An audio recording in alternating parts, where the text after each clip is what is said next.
Hello, and welcome to episode 2 of the Steampunk Fantasy Park build.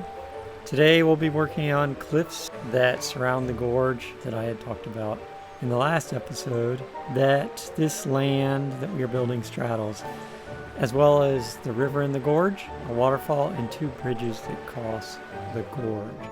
So here I have a collection of all of the colorable rocks that were added as part of an update. And I've colored them to match the dome building from the last episode because if the land has a story, I guess the rocks used to build the building would match the cliffs surrounding it, where presumably the steampunk city would get its building materials. So in this part of the build, I'm starting some cliffs that surround this side of the gorge. And I'm going to create a descending crack line in the face of the cliff, which is what I'm lining these rocks up here to do. In real life, some sort of crack like this that goes across the cliff face would have bushes and trees that would take root. So when the plants are added, they will follow this idea. In addition, as you'll see later on, the top of the cliff will represent a plateau, so it will be kind of level across the top in most of it, but also with a small mountain towards the back center. So let's get into it.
So here I've added a second crack line that follows the same descent as the first to give some more interest, and added water in this part of the river. Now I've decided that under the first bridge there will be a change in the water level, so we will have a waterfall that follows immediately after the bridge. Partly I decided to do that right there because it helps to hide the transition, because obviously in Planet Coaster 2 you can't have a real waterfall, so we have to make it, and you need to have something that holds the water back. So as you can see right now underneath the bridge, I have some terrain that's holding that level of water. And here I'm adding the water there, and as you can see there's quite a difference in elevation of those two parts of the water. So here I'm quickly showing adding more cliff work surrounding the domed entrance to the first ride.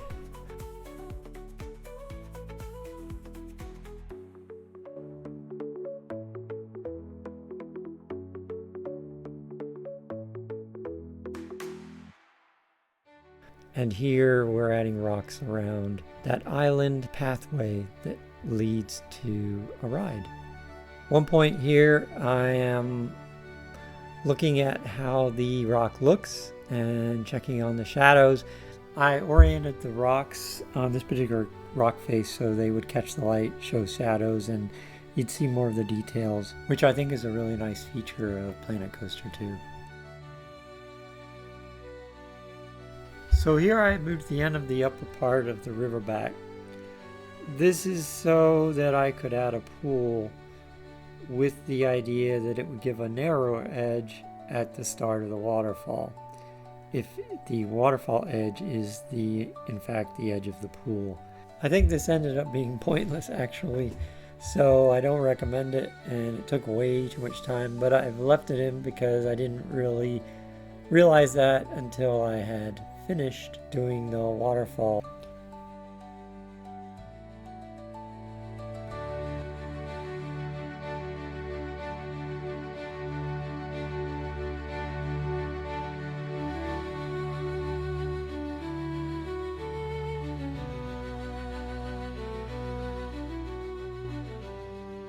And here I found something interesting that the game allows you to do, which is basically overwrite the terrain that holds back the water level when you move the edges of the pool. So it allows me to get the pool right up against the level water.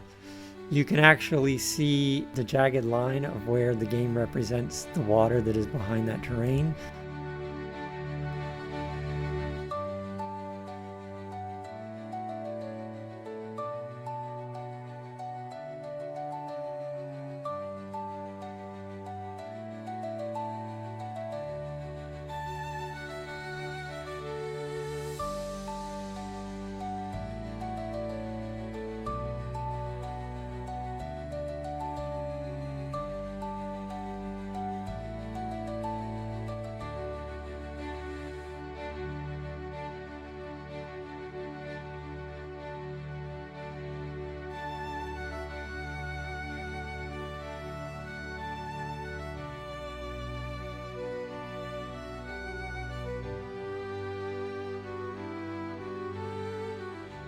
So now you can see where I've added rocks to cover up the edge of the pool.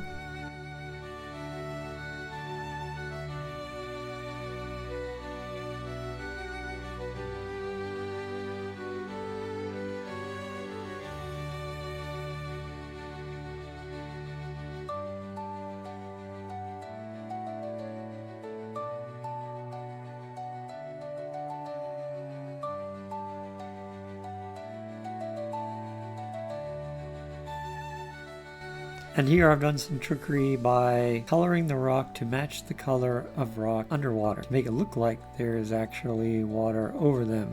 It works pretty well, I think, particularly when you get the rapids effect flowing over it.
So here we're adding cliffs to the downside of the waterfall. You can see that I've added rock to create a waterfall that kind of cascades down a set of rocks.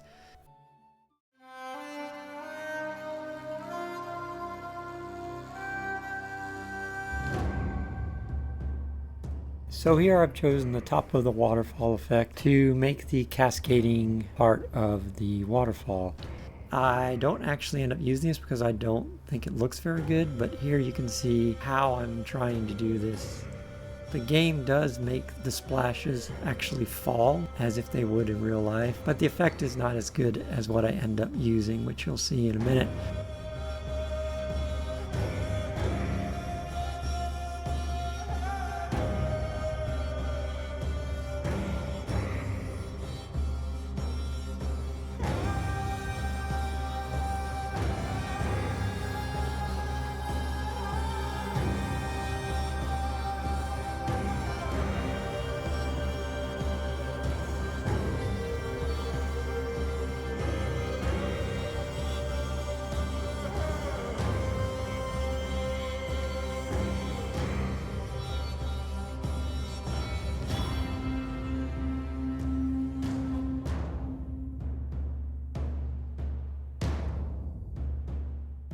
So there's the completed old waterfall, which I am actually about to destroy, but I will commit its death off camera.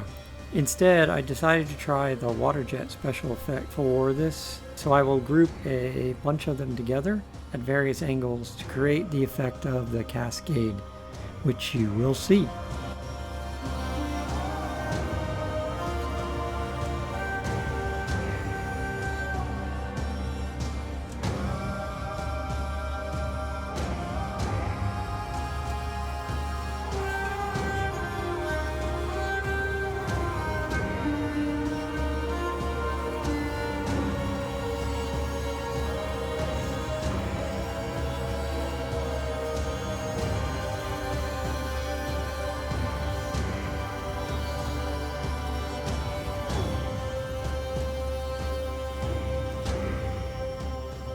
So here's the first part of the waterfall that I'm creating using these emitters. And one thing to note, I changed the color of the rocks that are right at the edge of the waterfall to match the color of the rock below the water, so it looks like they're wet.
So here I've completed the waterfall and I'm just adding some rapid at the bottom, and I think it looks much better than the first approach to it.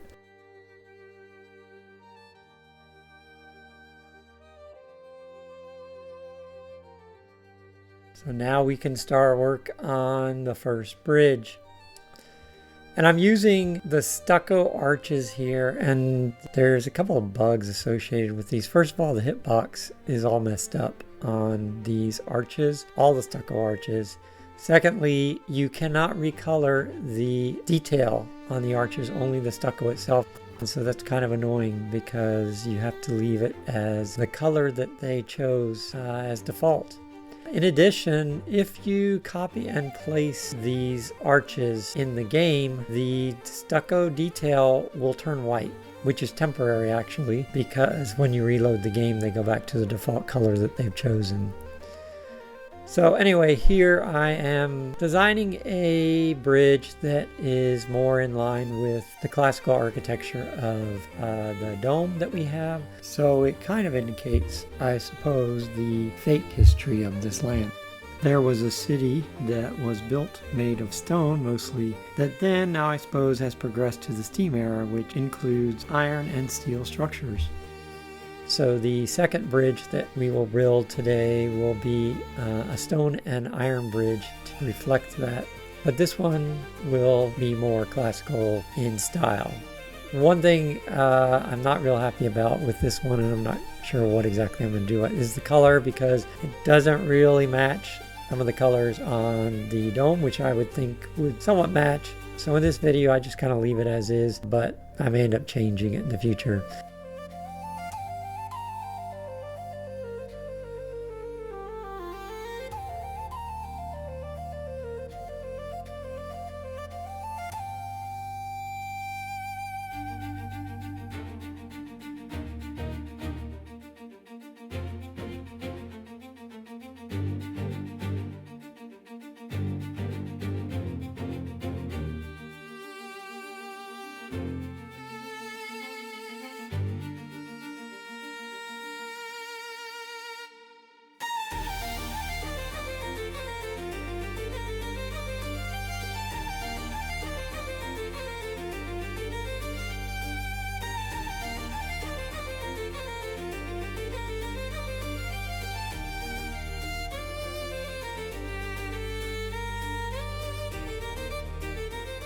So there you can see when I duplicated those two pieces of stucco, they left the arch detail as white, which is weird. But again, when I reload the park, it will change back to the default color.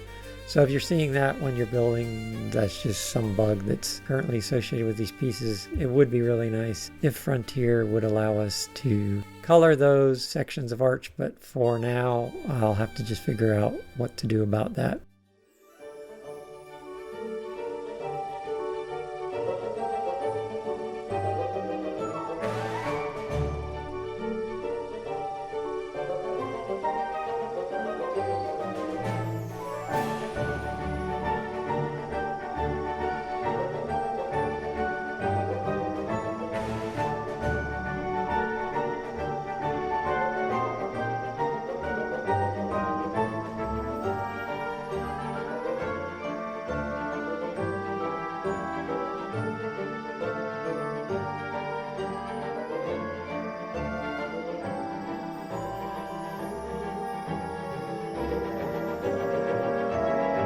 So here you can see I am adding some entrance archways to the bridge. I'm going to have them at both ends just to add some interest. Here you will see another problem that I found with these stucco arches. The fact that they don't actually line up with the grid. And you can see where I add a second arch, which is part of the same building, and there's a gap. So I actually have to make those two parts of a different building in order to get them to join up properly. And then on top of that, when I use the arch that is facing the waterfall, it is also doesn't line up with the grid of the piece below it. So I have to also remove those and make them their own building. Very odd. Something that they need to fix. Anyway, I'm not going to show a lot of this. I'm going to skip a lot of the building of the rest of this bridge because I had such trouble moving and selecting these arches that it's not worth watching me struggle.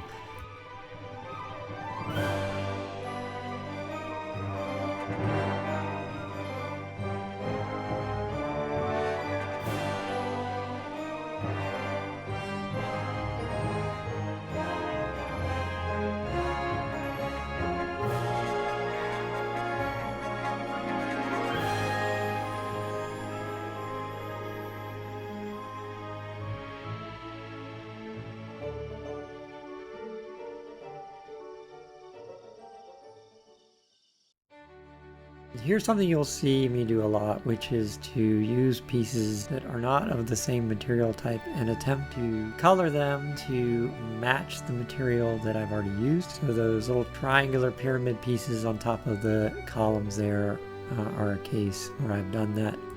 So that's the completed bridge. It represents classical look I was going for. And now we can begin on the second bridge. So here I'm starting the second bridge. It will be an iron bridge with stone footers, very much inspired by Victorian bridges. So the idea with these two bridges for this land is that the bridge lower in the gorge would be the older of the two, and the steampunk era would have allowed a taller, wider arch with the use of steel. So if you're liking this build series so far, please give this video a thumbs up and leave your comments below. You can let me know some things that you would like to see and what you like about this series so far.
So you're probably wondering where in the heck steampunk will actually be in this build. So the next video I will build a steampunk coffee shop, so then I guess I can stop falsely claiming that this is going to be a steampunk park.